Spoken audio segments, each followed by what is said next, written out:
ইরানের প্রেসিডেন্টের মৃত্যুতে গভীর শোক প্রকাশ করে আরও একটি বিবৃতি দিয়েছেন রাশিয়ার প্রেসিডেন্ট ভ্লাদিমির পুতিন।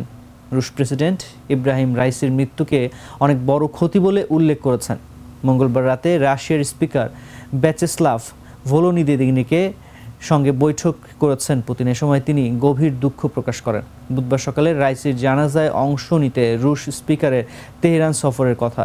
পুতিনের সমবেদনা ইরানের সর্বোচ্চ নেতার কাছে পৌঁছে দিতে বলেন স্পিকারের কাছে। আগের মতোই দুই দেশের মধ্যে দ্বিপাক্ষিক সম্পর্ক অব্যাহত থাকবে বলেও আশা প্রকাশ করেন পুতিন।